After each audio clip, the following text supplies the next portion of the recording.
கிறிஸ்து இயேசுவுக்குள் பிரியமாக அழைக்கப்பட்டு தெரிந்து கொள்ளப்பட்ட அன்பு சகோதர மற்றும் சகோதரிகளே, உங்கள் அனைவருக்கும் நம்முடைய சர்வ வல்லமை கொண்ட பரலோக பிதாவாகிய தேவனுடைய பரிசுத்தம் நிறைந்த நாமத்தினாலும், அவரது ஒரே பேரான குமாரனும் நமது அருமை இரட்சகரும் ராஜாவும் ஆகிய கிறிஸ்து இயேசுவினுடைய பரிசுத்தமான நாமத்தினாலும் கிருபை அன்போடு கூடிய சமாதானமும் உண்டாகி பெருக கடவுது என்கிற அன்பின் வாழ்த்துக்களோடு, நான் சார்ந்திருக்கிற பழனி ஐக்கியத்தாருடைய அன்பின் வாழ்த்துக்கள் மற்றும் ஊழியத்தை நிமித்தம் நாம் பிரயாணம் செய்கின்ற அனைத்து பட்டணங்கள் தோறும் இருக்கக்கூடிய சகோதர சகோதரிகள், விசேஷமாக நேற்றைய தினம் சென்னை சகோதர சகோதரிகளின் சந்திப்பின் மூலமாக அவர்களுடைய அன்பின் வாழ்த்துக்களையும் உங்கள் மத்தியிலே பகிர்ந்து கொள்கிறேன்.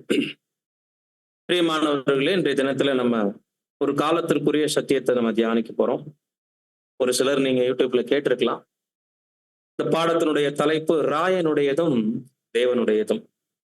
ஆதார வசனமாக மத்தேயு 22 வசனம் 21 வாசிக்க கேட்போம். ராயனுடையது என்றாவது, அதற்கு அவர், அப்படியானால் ராயனுடையதை ராயனுக்கும் தேவனுடையதை தேவனுக்கும் செலுத்துங்கள் என்றார். அன்பான சகோதர சகோதரிகளே, இந்த வசனம் நாம அநேக முறை படிச்சிருக்கிறோம். பெயர் சபையில இருக்கும் போதெல்லாம் ஜாஸ்தி நம்மளுடைய தியானத்துல இருந்த வசன பகுதி தான் இது. பட் இதை ஆராய்ந்து பார்த்திருக்க மாட்டோம்.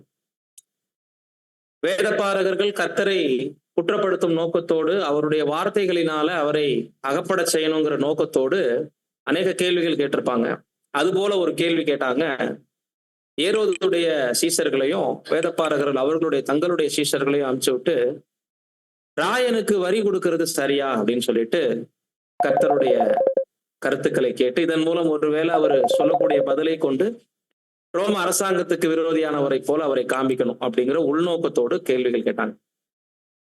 கர்த்தர் எப்பயுமே அந்த தந்திரக்காரர்களை தனது தந்திரத்தினாலே பிடிக்கிறார் என்று பழைய ஏற்பாட்டுல ஒரு வசனம் நம்ம படிக்கிறோம் இல்லைங்களா? அதன் இசைவாக அந்த காயினை என்கிட்ட கொண்டு வாங்க, அந்த நாணயத்தை என்னிடத்துல கொண்டு வாங்க அப்படின்னு சொல்லிட்டு, இதுல உள்ள இந்த சுருவம் யாருடையது அப்படின்னு கேட்கிறார்.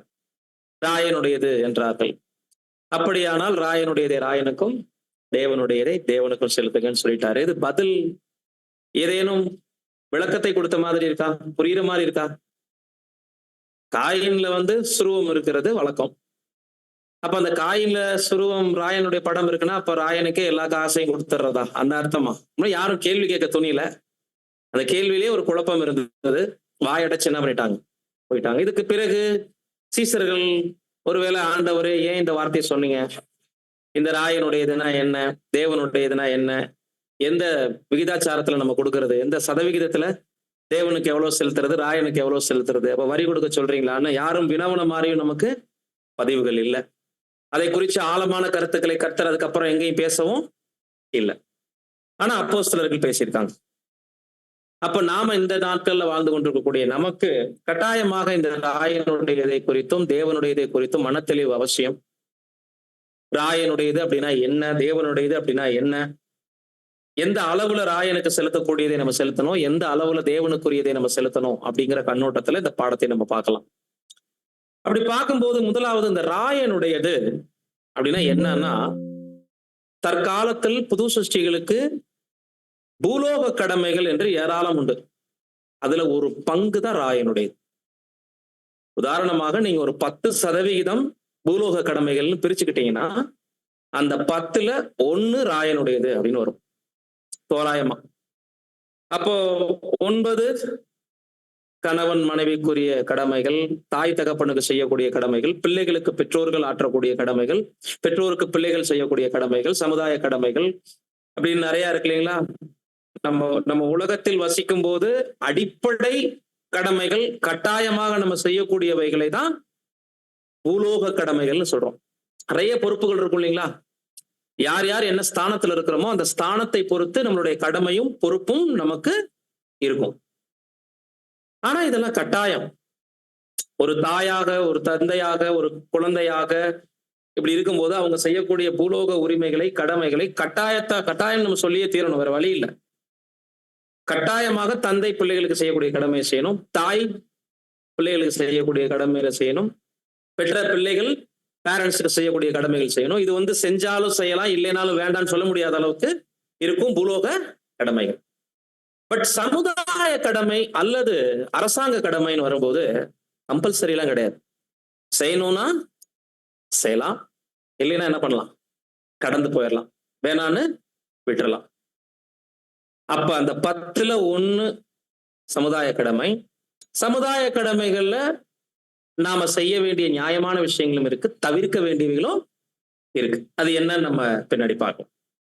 இப்ப தேவனுக்குரியது அப்படின்னா என்ன? இப்ப ராயனுக்குரியதுன்னா பூலோக கடமைகள்ல 1 சமுதாய கடமை அல்லது அரசாங்க கடமை, அது ராயனுக்குரியதுன்னு பார்க்கணும். தேவனுக்குரியதுன்னு சொல்லும் போது சதவிகிதம் போட்டு பிரிக்க முடியுமா? முதல்ல ஏன் 10ன்னு சொன்னோம்னா, அங்க 90 உடன்படிக்கை செஞ்சவங்களுக்கு தேவனுக்குரியதா இருக்கு. ஆக்சுவலா 100. அதே நேரத்துல பூலோகத்துல வேற கடமைகளை செய்யாம இருக்க முடியுமா? நம்மளால சாப்பிடாம இருக்க முடியுமா? தூங்காம இருக்க முடியுமா? படிக்காம இருக்க முடியுமா? பேசாம தான் இருக்க முடியுமா? உறவுகளுக்குன்னு செய்யக்கூடிய கடமைகளை செய்யாம தான் இருக்க முடியுமா? நிச்சயம் செய்யாம இருக்க முடியாது. அதனாலதான் 10ன்னு பூலோக கடமைகளை பிரிச்சு அதுல 1 ராயனுக்குரியது சமுதாய கடமைன்னு பிரிக்கிறோம். அப்ப 90 எங்க இருக்கு? தேவனிடத்துல. நியாயப்படி 100ம் தேவனிடத்துல இருக்கு. அதுல இருந்து ஒரு 10 தோராயமா பூமிக்குரிய ஜீவியத்துக்காக நம்ம எடுத்துக்கிறோம். அப்ப யார் பர்மிஷன் வேணும்? அந்த அந்த பூலோக கடமைகளை ஆற்றுவதற்கும் யாருடைய அனுமதி வேணும்?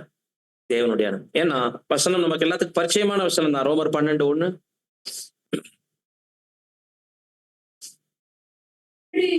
சகோதரரே, நீங்கள் உங்கள் சரீரங்களை பரிசுத்தமும் தேவனுக்கு பிரியமான ஜீவ பலியாக ஒப்புக் கொடுக்க வேண்டும் என்று தேவனுடைய இரக்கங்களை முன்னிட்டு உங்களை வேண்டிக் கொள்கிறேன். இதுவே நீங்கள் செய்யத்தக்க புத்தியுள்ள ஆலோசனை. இதுல அப்படி இருக்க சகோதரரே, உங்கள் சரீரங்களை ஒரு 50%, 75%, 80% தேவனுக்கு பிரியமான ஜீவ பலியா ஒப்பு கொடுங்கன்னு சொல்லியிருந்தாருன்னா நம்ம யோசிக்கலாம். சரீரங்களை பரிசுத்தமும் தேவனுக்கு பிரியமான ஜீவ பலியா ஒப்பு கொடுத்துருங்கன்னு சொல்லிட்டாலே ஜீவிப்பதை பலியாக்குதல். உங்களுக்கு ஒரு லைஃப் கிடைச்சிருக்கு. அந்த லைஃப் மீண்டும் பூலோக வாழ்க்கையை வாழ்வதற்கு அல்ல, மாறாக தேவனோடு செய்த உடன்படிக்கையில முழுவதுமாக உங்களுடைய அர்ப்பணம் தகனமாகிற வரைக்கும். ஒரு மிருகத்தை எப்படி பலிபீடத்துல தூக்கி வைக்கும் போது அது முழு உடல் உறுப்புகள் தகனமாகி சாம்பல் மட்டும்தான் கீழே கொட்டணும். அந்த மாதிரி மாம்சம் முழுவதும், மாம்சத்தினுடைய உணர்வுகள் சாகிற வரைக்கும் பூமிக்குரிய சகலவிதமான நோக்கங்கள், கனவுகள், லட்சியங்கள் எல்லாம் பலிபீடத்தின் மேல வச்சிடணும். சரீர உரிமைகள் அனைத்தும். அப்போ தேவன் பர்மிஷன் கொடுத்தாதான் உலக காரியங்களுக்கு, சமுதாய கடமைகளுக்கு, பூலோக கடமைகளுக்குன்னு கொஞ்சம் நம்ம எடுத்துக்கணும் நியாயமான விதத்துல. ஏன்னா அது செய்யாம லைஃப்ல காலம் கடந்து போகாது. அது தேவனுக்கு நல்லா தெரியும்.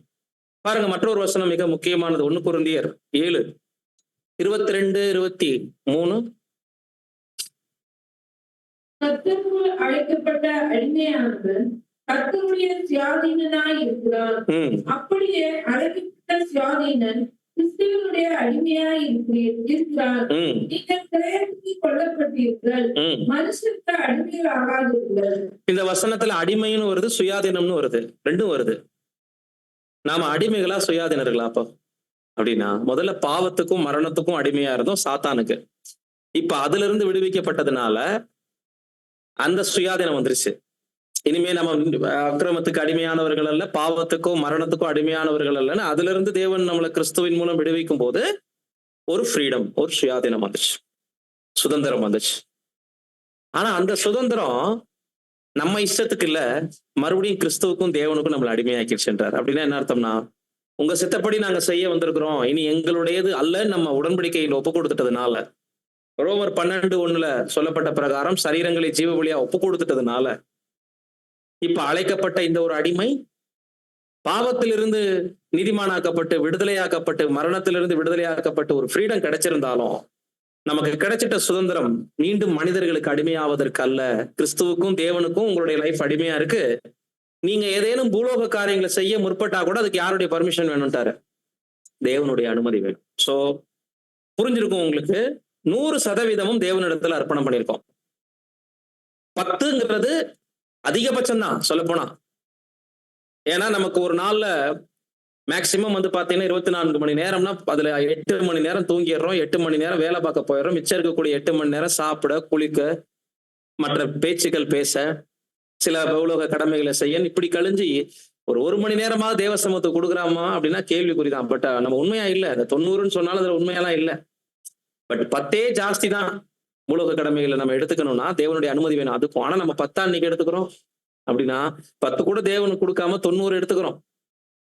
அந்த 10ஐயும் கூட உண்மையா என்ன பண்றது இல்ல, தேவனுக்கு கொடுக்கறது இல்ல. அப்படி பார்க்கும்போது அன்பான சகோதர சகோதரிகளே, அப்ப அந்த ராயனுடையது தேவனுடையதுங்கிறத விளக்கமாக அங்க கர்த்தர் பேசல. ஒருவேளை அப்போஸ்தலர்கள் வினாவி இருந்தாங்கன்னா சொல்லியிருப்பார், ரொம்ப டீட்டெயிலா சொல்லியிருப்பார். நான் வேத பாரகரை முன்னிட்டு இந்த பதில் கொடுத்தேன், நீங்க வரி செலுத்தணும் தான், ராயனுக்குரிய இதை கொடுக்கணும் தான். ஆனா உடன்படிக்கை வாழ்க்கையில முழுக்க முழுக்க அனைத்தையும் தெய்வீக பார்வையோடு தேவ சித்தத்தோடு எது சரி எது தவறுன்னு யோசிச்சு இந்த லிமிட்ல நீங்க பூமிக்குரிய ஈடுபாடு காட்டணும், அரசாங்க கடமை ஆற்றணும் கண்டிப்பா எக்ஸ்பிளைன் பண்ணிருப்பாரு யாராவது கேட்டிருந்தாங்கன்னா. பட் கர்த்தர் விட்டு சென்ற அந்த ஒரு காரியத்தை மீண்டுமாக அப்போஸ்தலர்கள் தெளிவுபடுத்தியிருக்காங்க நமக்கு. அப்ப இந்த ராயனுக்குரியதுன்னு சொல்லும் போது டைரக்டா வந்துருவோம், அரசியல் சம்பந்தப்பட்டது. ராயனுக்குரியதுன்னா என்னங்க, சமுதாய கடமைகள்ல பூலோக கடமைகள்ல அரசியல் சம்பந்தப்பட்டது ராயனுக்கு உரியது. அப்ப இந்த ராயனுக்கு உரியதுல நம்மளுடைய மனத்தெளிவு எப்படி இருக்கணும்? உலகம் இன்னைக்கு என்ன பண்ணிட்டு இருக்கு வாசிங்க. 1 யோவான் 5:19.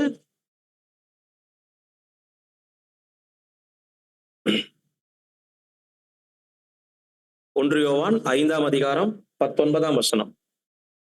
நாம் தேவனால் உண்டாயிருக்கிறோம் என்றும் உலகம் முழுவதும் பொல்லாங்கனுக்குள் கிடக்கிறது என்றும் அறிந்திருக்கிறோம். புது சிருஷ்டிகள் மட்டும்தான் தேவனால் உண்டாயிருக்கும். உலகம் முழுவதும் பொல்லாங்கனுக்குள் கிடக்குனா 6000 வருட ட்ரைனிங் தற்கால மனுக்குலத்திற்கு. கெட்டு போன சிந்தை, சுயநலம், வெறி, அடிமை ஆவதற்கு ஆர்வம் காட்டுறாங்க. ஒரு மனிதனுக்கு கீழே அடிமையா இருப்பதற்கு ஆர்வம் காட்டக்கூடிய உலகம் இது இல்லைங்களா?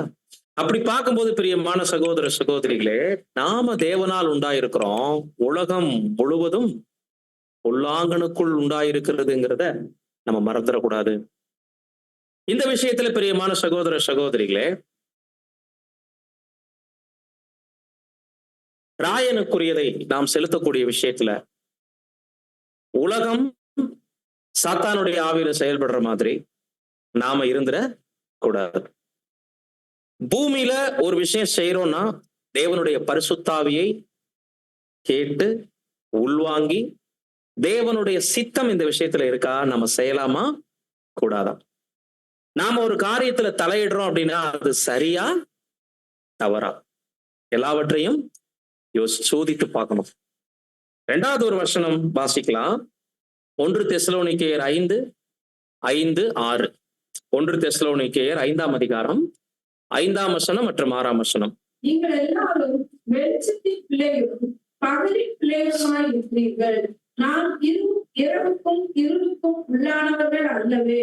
ஆகையால் மற்றவர்கள் தூங்குகிறது போல நாம் தூங்காமல் விழித்துக் கொண்டு தெளிந்தவர்களாய் இருக்க கடவுள். நீங்கள் எல்லாரும் வெளிச்சத்தின் பிள்ளைகள் அப்படின்னா சத்தியத்துல இருக்கிறோங்கிறத காட்டுது.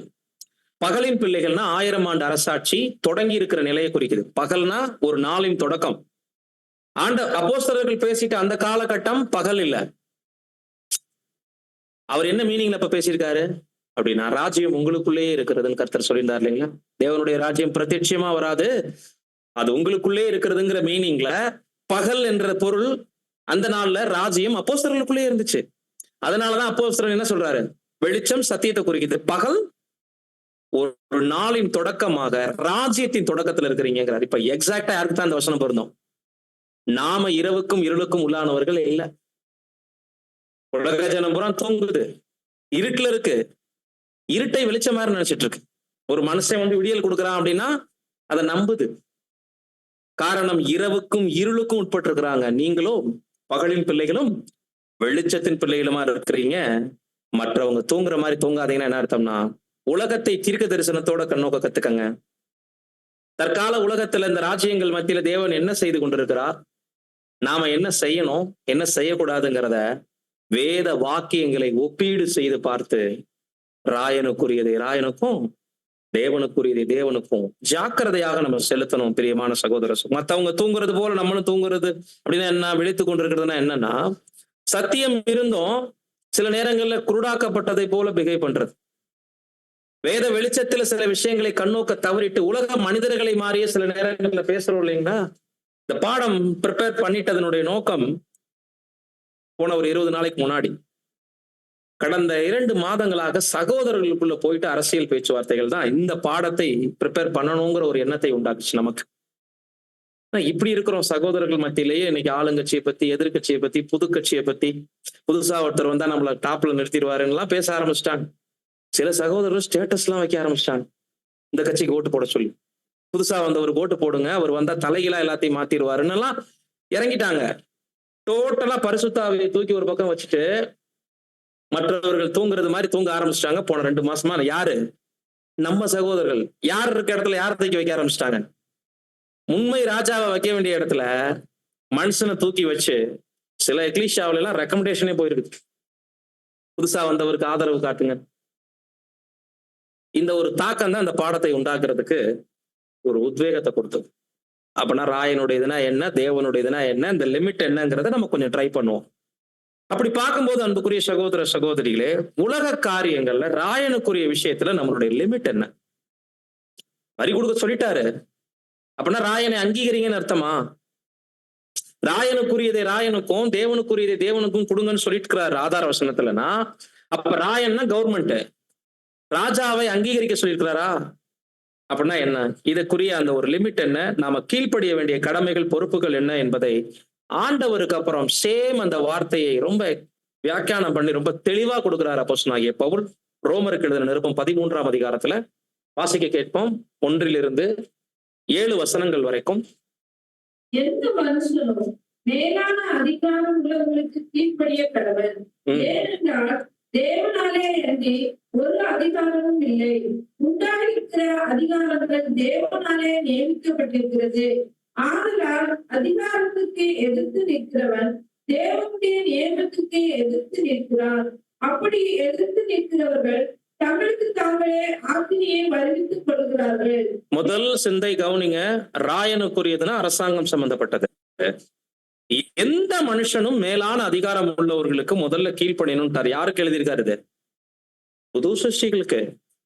நம்ம சத்தியத்துல இருக்கிறோம் அப்படின்னு நினைச்சிட்டு ஒரு மேலான அதிகாரத்தை அவமரியாதை பண்ணிடாதீங்க. கீழ்ப்படிய கடவன். ஏனென்றால் முக்கியமான வார்த்தை, நீங்க பைபிள்ல அண்டர்லைன் பண்ண வேண்டிய வார்த்தை, தேவனாலே என்று ஒரு அதிகாரமும் இல்லை. நம்மள ஆளுகை செய்யற அதிகாரிகள் யார் பர்மிஷனோட தான் இருக்காங்களாமா? இந்த இடத்துல தேவனை அல்லாமல் எந்த அதிகாரம் உண்டாயிருக்கவில்லை. அதிகாரங்கள் தேவனாலே நியமிக்கப்பட்டிருக்கிறது. முக்கியமான பாயிண்ட். எந்த அதிகாரமும் உண்டாகாத தேவன் இல்லாம, தேவனுடைய அனுமதி இல்லாம. முக்கியமான வார்த்தை, தேவனால நியமனம் செய்யப்படுறாங்க. நான் இன்னைக்கு எக்லீஷியால தான் நம்ம எலெக்ஷன் பாயிண்ட்ஸ்ல சப்ஜெக்ட்ல தெய்வீக அனுமதி இல்லைன்னா ஒருத்தர் ஊழியக்காரரா வர முடியாது. நம்ம எல்லாம் கரங்களை உயர்த்தி தெரிவு செஞ்சாலும் அதுக்கு தெய்வீக அங்கீகரிப்பு வேணும். அந்த 75% வாங்குறவங்களை தேவனுடைய சித்தத்தோடு தேவன் அதை கண்ணோக்குறாருன்னு நம்ம பாக்குறோம் இல்லைங்களா?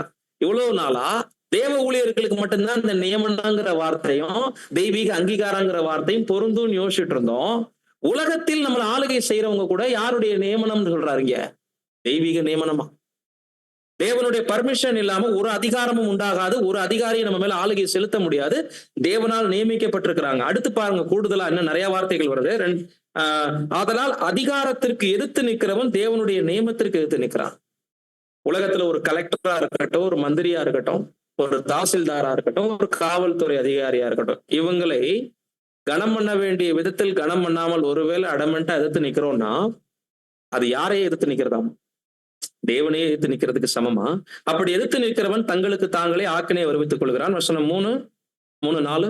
மேலும் அதிகாரிகள் நற்கிரியைகளுக்கு அல்ல துர்க்கிரியைகளுக்கே பயங்கரமாய் இருக்கிறார்கள். ஆகையால் நீ அதிகாரத்துக்கு பயப்படாதிருக்க வேண்டுமானால் நன்மை செய், அதனால் உனக்கு புகழ்ச்சி உண்டாகும். இப்போ காவலர்கள் லத்தி வச்சிருக்காங்க கையில இல்லைங்களா? யார பயமுறுத்துறதுக்கு வச்சிருக்காங்க? நல்லவங்களையா? கிரைம், குற்றங்களை கண்ட்ரோல் பண்றதுக்காக. இன்னைக்கு உலகத்துக்குள்ள தலை விரித்து ஆடக்கூடிய தீமைகள் மத்தியில காவல்துறைன்னு ஒண்ணு இல்லைன்னா நாடு எப்படி இருக்கும்? இருந்துமே எப்படி இருக்கு? கிரைம் குறைஞ்சிருக்கா இப்போ வரைக்கும்? ஒரு பக்கம் இவங்க அடக்கிறதுக்கு ட்ரை பண்ணாங்கனாலும் கிரைம் லிஸ்ட் என்ன ஆயிட்டு இருக்கு? இந்த தீமையின் அனுமதியின் மத்தியில காவலர்கள், அரசாங்க அதிகாரிகள், நீதித்துறைன்னு ஒண்ணு இல்லைன்னா கண்ட்ரோல்லே இருந்திருக்காது. இப்ப எக்ஸாம்பிள் வந்து தூக்கு தண்டனை நிறைவேற்றப்பட்டது நீதித்துறையில. அத ஜனங்கள் எல்லாம் என்னன்னு சொல்றாங்க? ஜனங்கள் அதுக்கு என்ன பேர் கொடுக்குறாங்க? கடவுள் இந்த நீதிபதியின் மூலமாக சரியான தீர்ப்பு கொடுத்தார். கேள்விப்படுறீங்களா? அப்படி சொல்றாங்கல்ல. அப்ப ஒருத்தர் தூக்கில் இடுவதற்கு ஒரு நீதிபதி எழுதுறாருன்னா அதுக்கு யார் பர்மிஷன் வேணும்? எந்த ஒரு மனிதனும் இன்னொரு மனிதனை சாதாரணமா தூக்குல போட்டுற முடியாது, என்கவுண்டர் பண்ண முடியாது. அதுக்கு தகுதியானவன் அந்த மனுஷன் இருந்திருப்பான். பட்டயத்தை எடுப்பவன் பட்டயத்தால் மடிவான். வேத வசனத்துக்கு இசைவாக தான் தீமையின் உலகத்துக்குள்ள கூட ஒரு அனுமதி போயிட்டு இருக்குதான். அப்ப எந்த அதிகாரிகளும் தேவனை இல்லாமல் இல்ல, தப்பு செய்யறவனுக்கு தான் அந்த அதிகாரி பயங்கரமா இருக்கிறான். அப்ப நீ அதிகாரத்துக்கு பயப்பட வேண்டியதில்லை, கீழ்ப்படி. ஏன்னா நம்ம நன்மை செய்தா யாருக்கும் பயந்திருக்க வேண்டிய அவசியம் இல்லைங்கிறாரு. உனக்கு நன்மை உண்டாகும் பொருட்டு அவன் தேவ ஊழியக்காரனா இருக்கிறான். 4வது வசனம் வாசிங்க.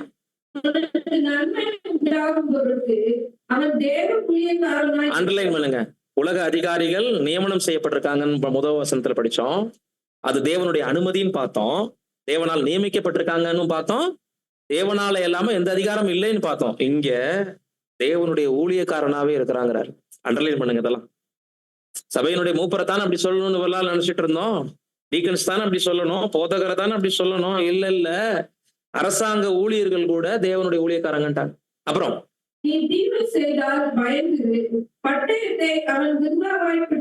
ரோம போர் சேவகர்கள் அப்ப பட்டயத்தை பிடிச்சிருந்தாங்க, ஈட்டியை பிடிச்சிருந்தாங்க, மார்க்கவசம் அணிஞ்சிருந்து. இன்னைக்கு பட்டயங்கிற இடத்துல நீங்க லத்தின்னு போட்டுக்கோங்க, துப்பாக்கின்னு போட்டுக்கோங்க. சும்மா விருதாவா இன்னைக்கு யாரும் காவல்துறையில கூட இல்ல. அது கூட யாருடைய நியமனங்கிறாரு? இப்போ தேவ நியமனம். தீமை செய்கிறவனே கோபாலனை வரப்பண்ணும்படி அவன் நீதியை செலுத்துகிற தேவ ஊழியக்காரனாய் இருக்கிறானே. அருமையான பாயிண்ட். தீமை செய்கிறவங்க மேல இப்ப யார் கோபாக்கனை தான் வந்துட்டு இருக்குதான்? தேவ கோபாக்கனை வருதுங்க. இன்னைக்கு மனுஷர் எவ்வளவு ட்ரை பண்ணி மனுஷர்களை ஏமாத்த முயற்சி பண்ணாலும் ஒரு மனுஷன் டாப்ல இருந்து விழுந்து போறான் அப்படின்னா அங்க யார் நீதி செய்யறான்? மனுஷனா? தேவன். தேவ சன்னிதானத்துல கூக்குரல் இட்டுது. அதனாலதான் விஸ்தாரமான தேசங்கள் மேல் தலைவர்களாக இருக்கிறவர்கள் எல்லாம் வெட்டுறாரு இல்லையா? கர்த்தருடைய நாள்ல தனது கோபத்தின் நாட்கள்ல ராஜாக்களை வெட்டுவார். விஸ்தாரமான தேசங்களின் மேல தங்களை பெரிய ஆட்கள் என்று சொல்லிக் கொள்கிறவர்கள் காலம் போறாங்க இல்லைங்களா? அதிர்ச்சியா இருக்குன்றாங்கல்ல. அப்ப அது யாருடைய நியாய தீர்ப்பு? தேவனுடைய நியாய தீர்ப்பு. நீதியை தேவன் செலுத்தும்படி, தேவனுடைய கோபாக்கினை தான் வரப்பண்ணும்படி ஒரு சில ஊழியக்காரர்களை அரசாங்க அதிகாரிகளா கூட தேவன் நியமிக்கிறார். அடுத்த வருஷம் 5. ஆகையால் நீங்கள் கோபாக்கினை நிமித்தம் மாத்திரமல்ல மனசாட்சி நிமித்தம் கீழ்ப்படிய வேண்டும். இதற்காகவே நீங்கள் வரியையும் கொடுக்கிறீர்கள். அவர்கள் இந்த வேலையை பார்த்து வருகிற தேவ ஊழியக்காரராய் இருக்கிறார்களே. 2வது பயன்படுத்துறாரு. அரசாங்க அதிகாரிகளை என்னன்னு சொல்றாரு? மறுபடியும் தேவ ஊழியக்காரங்களா இருக்கிறார். நீங்க கோபாக்கினை நிமித்தம் அல்ல, மனசாட்சி கூட உங்களுக்கு சொல்லணும். ஒரு அதிகாரம் தேவனால இல்லாமல் உண்டாகாது, அதுக்கு நம்ம கீழ்ப்படியணும். இதற்காகவே வரியையும் கொடுக்கிறீர்கள். அவர்கள் இந்த வேலையை பார்த்து வருகிற தேவ ஊழியக்காரர். வரி ஏன் கொடுக்கறது? இந்த இடத்துல கனெக்ட் பண்றாரு. நாம கொடுக்குற வரி பணம் தான் ரோடு போடுறாங்க, நாம கொடுக்குற வரி பணத்துலதான் ஹாஸ்பிட்டல் கட்டுறாங்க, நம்ம வரி பணத்துலதான் இந்த அதிகாரிகள் சம்பளம் வாங்குறாங்க. சோ வரி இப்ப ராயனுக்கு கொடுக்க சொன்னது நோக்கம் புரியுதுங்களா? நீங்க பூமியில வசிப்பதற்கு உங்களுடைய தேவைகளை சரி செய்யற ஊழியக்காரங்க அவங்க எல்லாம். அரசாங்கத்துல எந்த துறையில வசிக்கட்டும், வேலை செய்யட்டும், பட் அவங்க யாருடைய நியமத்தோட? தேவனுடைய ஊழியக்காரங்களா இருக்கிறாங்க. சோ நல்ல நோக்கத்தோட அவங்க அப்பாயின்மெண்ட் பண்ணிருக்காங்க. அவங்க இருக்கிறதுனால சில கிரைம் குறையுது, நிறைய நன்மைகள் நடக்குது. தீமையின் உலகத்தின் மத்தியில அது தீமை உலகம் நம்ம ஒதுக்கி தள்ளிட முடியாத அளவுக்கு அந்த உலகத்துக்குள்ளதான் தேவன் நம்மளையும் வச்சிருக்காரு. அதனாலதான் ராயனுக்குரியதை கொடுங்கன்னு சொன்னார். இல்லைன்னா என்ன பண்ணிருப்பாரு? ராயன் தப்பான நபர், உலக அரசாங்கம் அது அழிஞ்சு போயிடும், ராயனை மதிக்கவே மதிக்காதீங்க அப்படி சொல்லியிருக்கலாம் இல்லைங்களா? ஏன் சொல்லல? எந்த மனுஷனும் மேலான அதிகாரிகளுக்கு கட்டுப்படும். முக்கியமான வசனம் 7.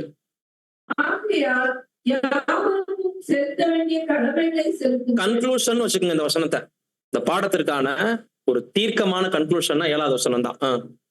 எவனுக்கு வரியை செலுத்த வேண்டியதோ அவனுக்கு வரியையும், எவனுக்கு தீர்வையை செலுத்த வேண்டியதோ அவனுக்கு தீர்வையையும் செலுத்துங்கள். எவனுக்கு பயப்பட வேண்டியதோ அவனுக்கு பயப்படுங்கள். எவனை கனம் பண்ண வேண்டியதோ அவனை கனம் பண்ணுங்கள். யாருக்கு வரி செலுத்தணும்? செலுத்துங்க. எல்லாருக்கும் செலுத்த வேண்டிய கடமைகளை முதல் செலுத்துங்க. இதுல அனைத்து பூலோக கடமைகளும் அரசாங்க கடமையும் வந்துடும். வரி எங்க செலுத்தணும்? உலகத்தார் மத்தியில சதுசேயர் பரிசேயருடைய நீதியை விட நம்ம நீதி 2 மடங்கு இருக்கணுமா? அவங்க வெந்தயத்திலும் சகல சீரகத்திலும் தசம பாகம் கொடுத்தாங்க. அதுல எல்லாம் தங்களை உண்மை உள்ளவங்களா காமிச்சுக்கிட்டாங்க இல்லைங்களா? ஆனா ராஜ்யம் பரலோக ராஜ்யத்துக்கு போட்டாங்க. இன்னைக்கு உலகத்தில் வசிக்கக்கூடிய நாம கூட இப்ப கேஷுவலா அந்த கொலாவரி, தண்ணி வரி, ஒருவேளை சொந்த வீட்டுல இருந்தோம்னா கரண்ட் பில் கட்டுறதுல எல்லாம் இந்த காலதாமதம் பண்ணிட்டு வந்து வீட்டுல மீட்டர் பீஸ் கட்டையை புடுங்கிட்டு போயிடுவாங்க பாருங்க. அந்த மாதிரி எல்லாம் நம்ம செய்யக்கூடாது. நம்மளை பார்க்கும்போது எல்லா விஷயத்திலும் ஒரு நீதி இருக்கணும், ஒரு சாட்சி இருக்கணும். வாடகை வீட்டுல குடியிருந்தோம்னா கூட சரியான தேதியில வாடகை கொடுக்கக்கூடியவங்களா நம்ம இருக்கணும். இதெல்லாம் பூலோக கடமைகள்ல சரியாக நீதி நம்ம காட்ட வேண்டியது. யாவருக்கும் செலுத்த வேண்டிய கடமைகளை செய்யணும். யாருக்கு வரி செலுத்தணுமோ அவங்களுக்கு வரி. தீர்வைனா என்னன்னா, இந்த விவசாயிகளுக்கு சில சலுகைகளுடன் கடன் கொடுத்திருப்பாங்க வரி மாதிரியே. அதை கட்ட வேண்டிய தருணத்துல சரியான விதத்துல அந்த கன்ஸ்ட்ரக்ஷனோட கட்டி முடிக்கிறது. எவனுக்கு பயப்பட வேண்டியதோ கவனிங்க. நான் யாருக்கும் பயப்பட மாட்டேன் அப்படி இருக்காதீங்க. புது சிருஷ்டி. ஒரு மேலான அதிகாரம் இருக்கு, அதுக்கு பயப்படணும்னா பயப்படுங்க. எவனை கனம் பண்ண வேண்டியதோ கனம் பண்ண. ஒரு கலெக்டர் வர, கலெக்டர் ஆபீஸ்க்கு நம்ம கலெக்டரை மீட் பண்ண போறோம். ஒரு கமிஷனர் ஆபீஸ்க்கு போறோம். புது சிருஷ்டிங்கனால நம்ம கால் மேல கால் போட்டு உட்காந்துட்டு கலெக்டர் முன்னாடி காலாட்டலாமா? ஏன்? நம்ம தான் புது சிருஷ்டி ஆச்சு இல்ல. நான் உன்னை மதிக்கணும். இப்படி நிறைய பேர் தப்பு பண்ணுவாங்க. அடமெண்டா நடந்து உலகத்துக்கு முன்னாடி அவமரியாதை பண்ண சொல்லி வேதம் நமக்கு கத்துக் கொடுக்கல. ஒரு விதத்துல அது தெய்வீக நியமனம். ஒரு கலெக்டர் வராரு, அந்த ஆபீஸ்ல நம்ம போய் உட்காந்துருக்கோம், 10 பேர் எதிர்த்து நிக்கிறாங்க, நம்ம மட்டும் உட்காந்துருந்தோம்னா அந்த இடத்துல நாம எப்படி தெரியும்? புது சிருஷ்டியா தெரியுமா? திமிரு பிடிச்சவங்களா தெரியும் இல்லைங்களா? நம்ம மனசாட்சிக்கு தான் நம்ம ட்ரூத்ல இருக்கிறோம், மத்தவங்களுக்கு எல்லாம் தெரியாது. எனவே எல்லாத்துக்கும் கட்டுப்படுங்க, கீழ்ப்படிங்கன்னு இந்த 7வது வசனத்துல நமக்கு பேதுரு இன்னொரு இடத்துல சொல்லும் போது, இருப்பிடம் ஞாபகம் இல்ல, ராஜாக்களை கனம் பண்ணுங்கன்னு சொல்றாரு இல்லைங்களா? சகல கடமைகளையும் செய்யுங்க, ராஜாக்களை கனம் பண்ணுங்க. அப்ப பூமியின் ராஜாக்கள் தானே, நான் ஏன் கனம் பண்ணணும் அப்படின்னு நம்ம யோசிக்க வேண்டியதில்ல. ஒரு ராஜரீகம், தெய்வீக நியமனம், அது தேவனுடைய அனுமதி இல்லாம எதுவுமே இல்ல. இப்ப இதெல்லாம் இவ்வளவு நேரம் ஆண்டவருடைய வார்த்தையும் அப்போஸ்தலனுடைய வார்த்தையும் பூமியில ராயனுக்குரியதுல நியாயமாக நம்ம கட்டுப்பட வேண்டியவைகள், செலுத்த வேண்டியவைகள், செய்ய வேண்டியவை. வாசிங்க 1 பேதுரு 2:17. எல்லாரையும் கனம் பண்ணுங்கள், சகோதரரிடத்தில் அன்பு கூறுங்கள், தேவனுக்கு பயந்துங்கள், ராஜாவை கனம் பண்ணுங்கள். பாத்தீங்களா? பவுல் பயன்படுத்தாத ஒரு வார்த்தைய இந்த இடத்துல எல்லாரையும் முடிச்சிட்டாரு ஓப்பனிங்லே. ராஜாவை கனம் பண்ணுங்கள், அண்டர்லைன் பண்ணுங்க. ராஜா யாருங்க? அப்ப கர்த்தர் இயேசுவை பத்தி அங்க பேசல, பூமிக்குரிய ஆளுகையில இருக்கிறவங்க எல்லாரையும் கனம் பண்ணுங்கன்றார். இப்ப வருவோம் முக்கியமான காரியத்துக்கு. கடமைகள் நியாயமான விதத்தில் ஆற்ற வேண்டியவைகளை இவ்வளவு நேரம் பார்த்தோம், செய்ய வேண்டியவைகளை பார்த்தோம். இப்ப செய்யக்கூடாதவைகளுக்கு போகலாம். அப்படி கேட்கும்போது அரசாங்கம் என்றால் என்ன, அரசியல் என்றால் என்னன்னு கேட்டா உங்களுடைய பதில் என்ன? இவ்வளவு நேரம் பார்த்தது அரசாங்க கடமை, சமுதாய கடமைகள்ல. அரசியல் அப்படிங்கிறதும் அரசாங்கம் என்கிறதும் எப்படி வேறுபடுதுன்னு கேட்கிறேன். சகோதரர்களை சிரிக்காம பதில் சொல்லாமே. சகோதரிகள் கூட தெரியாம இருக்கலாம், உங்களுக்கு எல்லாம் அனுபவம் இருக்கும். அரசாங்கம்னா என்ன, அரசியல்னா என்ன?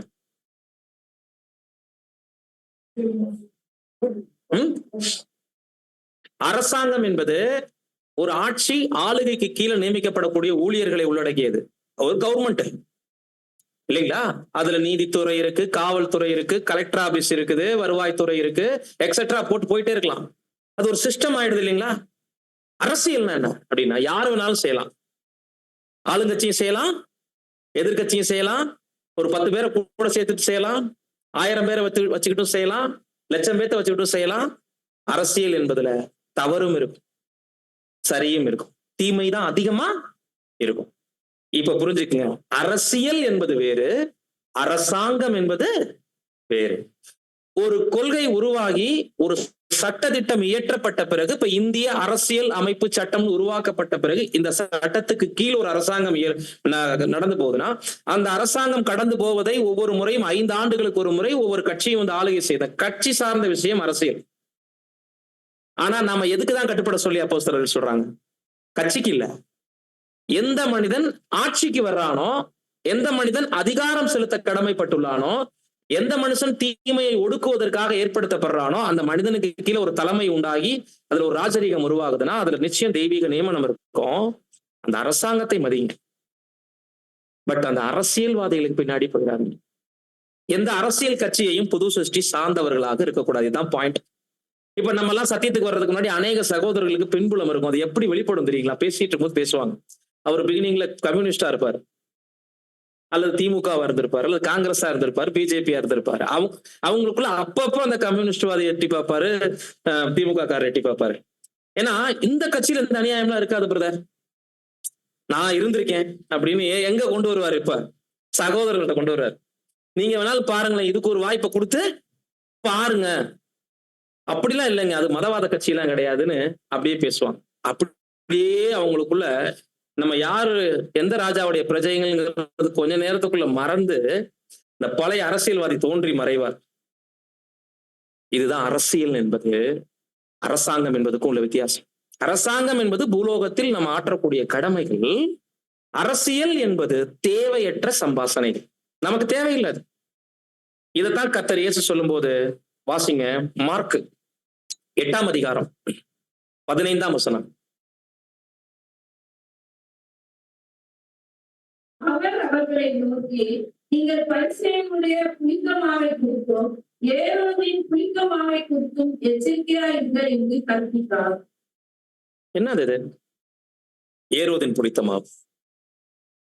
வேதப்பாரர்களுடைய புளித்த மாவு தெரியும், சதுசேர் பரிசேயருடைய புளித்த மாவு தெரியும். ஒரு ஸ்திரீ 3 படி மாவை புளிக்கும்படி அடைச்சு வச்சுட்டாங்கன்றது நமக்கு தெரியும். ஏரோது கிட்ட ஒரு புளித்த மாவு அப்படின்றாருன்னா, ஏரோது யாரு? இப்போ ராஜா. எந்த கவர்மெண்ட்டுக்கு கட்டுப்பட்ட ஒரு ராயனுடைய கவர்மெண்ட்டுக்கு. ரோம ராஜாங்கத்துல ஒரு ஒரு ஒரு சிறிய வகுப்பினருக்கு பேர் தான் ஏரோதுன்னு சொல்லுவாங்க. ஏரோதுனா பேர் இல்ல, ஏரோதுனா அந்த ஒரு குறிப்பிட்ட பகுதியை ஆளுகை செய்யக்கூடிய ராஜாக்களுக்கு கொடுக்கக்கூடிய பேர். ராயன் இருக்காருல்ல, அந்த மாதிரி ஏரோது ஒரு பகுதிக்கு ராஜா. அப்ப யூதர்கள் ஏரோது வருஷம் இருந்தாங்க அந்த நாட்கள்ல.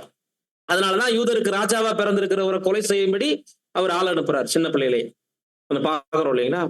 இப்ப ஏரோதின் புளித்த மாவை குறித்து எச்சரிக்கையா இருங்கன்னு கர்த்தர் ஏன் சொல்றாரு? ராயனுக்கு வரி கொடுக்கறது சரின்னு சொன்னவரு ஏரோது புளித்த மாவுலையும் கவனமா இருக்க சொல்லியிருக்கிறாரு. அப்படின்னா என்ன அர்த்தம்னா, அரசாங்கம் என்பது புளிப்பு, அது சம்பந்தப்பட்ட பேச்சுவார்த்தைகள் அசுத்தம். நன்மையோ தீமையோ அதை புது சிருஷ்டிகள் எடுத்துட்டு பேசி வேற நேரத்தை என்ன பண்ணிடாதீங்க, விரயமாக்காதீங்க. கரெக்டா நமக்கு இந்த எலெக்ஷன் வந்து சேர்ற நேரம் பூரா பாஸ்வேர்ட் நேரம். அப்பதான் ஸ்கூல் லீவா இருக்கும். மார்ச் ஏப்ரல்ல வந்து மே மாசத்துல வச்சு கரெக்டா இந்த சோதனை பாஸ்வேர்ட் நேரத்துல தான் சகோதர சகோதரிகளுக்கு லீவு கிடைக்காது. வேலை அரசாங்க வேலையில இருக்கிறவங்க ரொம்ப கஷ்டப்பட்டு இருப்பாங்க. சத்தியத்தினுடைய சிந்தையிலே இருக்க முடியாது. எப்ப பார்த்தாலும் அது சம்பந்தப்பட்ட அலுவலகங்கள்ல போயிட்டே இருப்பாங்க பாருங்க. அந்த ஓட்டு எண்ணி முடிக்கிற வரைக்கும்லாம் ஒரு சில சகோதரர்களுக்கு கலெக்டரேட்ல ஒர்க் பண்றவங்களுக்கு எல்லாம் லீவே கிடைக்கல. பாவம், ரொம்ப கஷ்டப்பட்டாங்க. அப்ப இந்த சோதனை அப்படிங்கிறதே பாஸ்வேர்ட் நேரத்திலேயே நமக்கு ஒரு சோதனை. இது பாஸ்வேர்டே பெரிய சோதனை. அந்த நேரத்துல எது வந்துருது நமக்கு? ஒவ்வொரு முறையும் எலெக்ஷன் வர்ற நேரங்கள் எல்லாம் அந்த பாஸ்வேர்டுக்கு ரிலேட்டட் ஆகும். ஆல்ரெடி நிறைய புளிப்புகளை நம்ம கழிச்சு போடும்போது கர்த்தர் கரெக்டா கவனிச்சு சொல்லியிருக்காரு பாருங்க. நீங்க வேதத்தில் உள்ள புளிப்புகள், சதுசேர் பரிசேயருடைய புளிப்புகள் என்பது கள்ளோபதேசம். இதுல கவனமா இருக்கும்போது ஏரோது வந்து அரசியல்வாதிகளை குறிக்கிறாரு. அந்த புளித்த மாவுகளையும் நீங்க என்ன பண்ணுங்க, உங்கள்ட்ட இருந்து கலைந்து போடுங்க, அதுலயும் எச்சரிக்கையா இருங்க நமக்கு சொல்லிட்டாரு. சோ ராயனுக்கு வரி கொடுக்க சொன்னதுல அரசாங்க நீதி இருந்துச்சு. ஏரோதின் புளித்த மாவை குறித்து எச்சரிப்பா இருங்கன்னு சொன்னதுல அரசியல் வாழ்க்கைக்குள்ள ஈடுபட்டுறாதீங்கன்னு சொல்ல வர. அப்ப அன்பான சகோதர சகோதரிகளே, நம்மளுடைய லிமிட் எப்படி இருக்கணும்?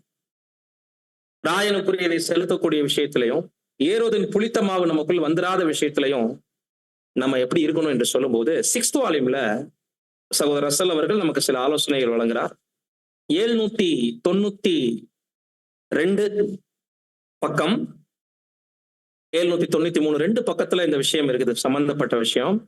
மனுஷருக்கு மரியாதை செலுத்தும் அப்படிங்கிற அந்த இடத்துல இருந்து ஆரம்பிக்கிற பேராகிராஃப்.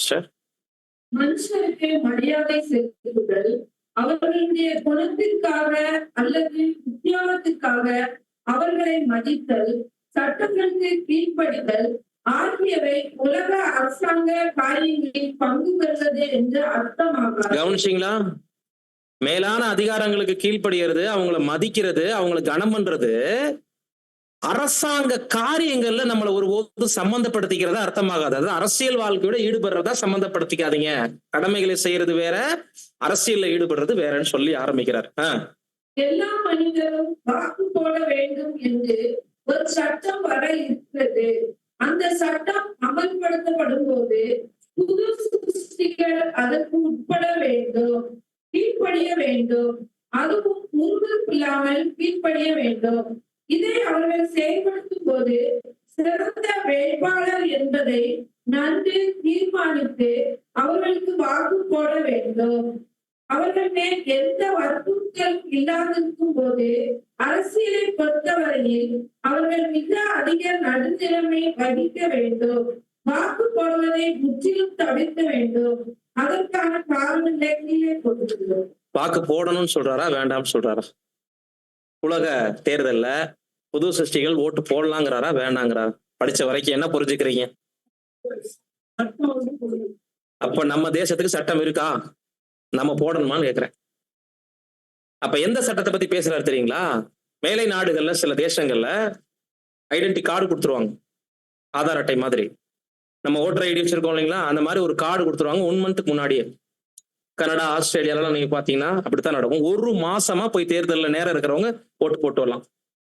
ஏடிஎம் போற மாதிரி போயிட்டு வரலாம். நேரம் இருக்கும்போது போட்டுக்கலாம். ஒரு நாள்ல இப்படி காலையில 6 மணிக்கு ஆரம்பிச்சு சாயந்தரம் 7 மணி வரைக்கும் பஸ் கிடைக்கல, ஓட்டு போட முடியல, இந்த பிரஷர் எல்லாம் அங்கெல்லாம் கிடையாது. 1 மாசத்துக்கு டைம் இருக்கும் போதெல்லாம் போய் ஓட்டு போட்டுக்கலாம். யாருக்கு அந்த 1 மாசத்துக்குள்ள ஓட்டு எடுக்க முடியும் போது அந்த பிரசிடென்ட் யாருன்றதை ஃபைனல் பண்ணி அறிவிப்பாங்க. ஸ்மூத்தா நடக்கும். தேர்தல் மாதிரியே தெரியாது 1 மாத காலத்துக்கு. ஆனால் ஓட்டு கட்டாயம். ஓட்டாதான் குடியுரிமை அவங்களுக்கு. இந்த நிர்பந்தம் இந்தியாவில் இருக்கா? அப்ப என்ன சொல்ல வர்றார்? முதலாவது இந்த பாயிண்ட்ல நம்ம புரிஞ்சுக்க வேண்டிய விஷயம், வாக்கு போடுவது என்பது தவறு அல்ல. ஃபர்ஸ்ட் அதை தெரிஞ்சுக்கணும். முதல்ல பாவமான செயல்லாம் கிடையாது. ஓட்டு போட்டவங்க போடாதவங்க போட்டவங்களை குற்றப்படுத்துறதுக்காக ஒரு பாயிண்டா அதை எடுத்துக்க வேண்டாம். பட் போடணும்னா இந்த அளவுக்கு நம்ம மேல இன்னைக்கு நிர்பந்தம் இல்லை. இந்த உலக அதிகாரங்களை தெரிவு செய்யக்கூடிய வாய்ப்பு நம்ம மேல நிர்பந்தமா இருந்துச்சுன்னா கண்டிப்பா குடும்பத்துல எல்லாரும் போட்டே ஆகணும், இல்லைன்னா உங்களுக்கு குடியுரிமையே ரத்துங்கிற ஒரு சூழல்ல நிர்பந்தம் வந்தா ஓட்டு போடுங்க. வேட்பாளரை பார்த்து போடுங்க. ரொம்ப அருமையான வார்த்தை பதிவு பண்ணியிருக்காரு பாருங்க. 120 வருஷத்துக்கு முன்னாடி. இன்னைக்கு எத்தனை பேர் வேட்பாளர்களை பார்த்து ஜனங்கள் ஓட்டு போடுறாங்க? சின்னத்தை பார்த்து, இல்லைன்னா செத்து போனவங்களை பார்த்து. செத்து போனவர் இன்னும் உயிரோடு இருக்கிறார் நினைச்சுக்கிட்டு நிறைய பேர் போய் ஓட்டு போட்டுட்டு இருக்கிறாங்க. 3 தலைமுறைக்கு முன்னாடி அந்த அட்ராக்ஷன் இருக்கா இல்லைங்களா? பிரதர் நச்சுன்னு ஒரு வார்த்தை சொல்லியிருக்காரு, வேட்பாளரை பார்த்து ஓட்டு போடும் சொல்லியிருக்காரு. கவனிச்சிங்களா? அப்படின்னா என்ன அர்த்தம்னா, உங்க தொகுதி, அதுல நிறுத்தப்படுகிற வேட்பாளர், அவருடைய யோகிதை என்ன, இதை பார்த்தீங்கன்னா ஓரளவுக்கு ஒரு நேர்மையானவர் இருக்கலாம், கிடைக்கலாம் நமக்கு. ஆனா தலைமையவோ ஒரு கட்சியவோ சார்ந்து வாக்கு பண்ணிடாதீங்க. கூடுமான வரைக்கும் வாக்கு செலுத்துதல் நிர்பந்தமாக்கப்படலைனா நடுநிலை வகுத்துருங்க. வாக்கு போடுவதை புது சிருஷ்டிகள் தவிர்த்துருங்க. அப்ப நம்ம தேசத்துல ஓட்டு போடுவது என்பது கட்டாயம் ஆக்கப்படவில்லை என்றால் மேக்சிமம் அந்த நாளை நம்ம ஸ்கிப் பண்றது ரொம்பவே ஆரோக்கியம். எதனாலங்கும் போது 4 பாயிண்ட கீழே கொடுக்கிறார்.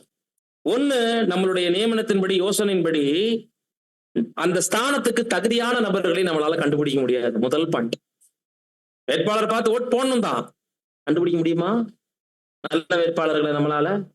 சரி, அப்படி வந்து ஒருவேளை அடுத்த 5 வருஷத்துல அவன் திரும்ப திருடுனா, கொள்ளையடிச்சான், விழுந்து போன ரத்தம் தானே. அப்ப நம்மளால நல்ல ஒரு வேட்பாளர்களை கண்டுபிடிக்கிறது சிரமம் அப்படிங்கிறாரு. 2வது பாயிண்ட், நாம செலுத்தக்கூடிய வாக்கு தேர்தல்ல எந்த விதமான மாற்றத்தை ஏற்படுத்திடும்ன்ற அவசியமே கிடையாது. நம்ம ஓட்டு போடலைனாலும் ஜனங்கள் யாரையோ தேர்ந்தெடுக்க போறாங்க. அந்த மனுஷன் வந்து நல்லதோ கெட்டதோ செய்யத்தான் போறான். சில நன்மைகள் நடந்திருக்கு தீமையின் உலகத்திலையும் கூட, அதையும் மறுக்க முடியாது. ஏன்னா அந்த ஆட்சி அதிகாரத்துல இருக்கணும்னா கொஞ்சமாவது என்ன பண்ணி ஆகணும், ஜனங்களுக்கு செஞ்சா தான் அவங்க ஓட்டு போடுவாங்கங்கிற பயத்தோட கொஞ்சம் நன்மையும் மனுஷன் என்ன பண்றான், செய்யறான். அதனால நீங்களோ நானோ ஓட்டு போடலைனாலும் அது ஒரு பெரிய தாக்கத்தை ஏற்படுத்துகிறார்.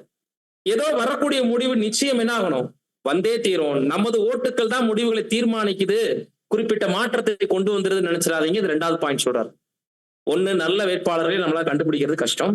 2, நம்ம ஓட்டு தான் நன்மை தீமைகளை முடிவெடுக்க போகுது, நல்ல ஒரு தகுந்த மாற்றத்தை கொண்டு வர போறது இல்ல.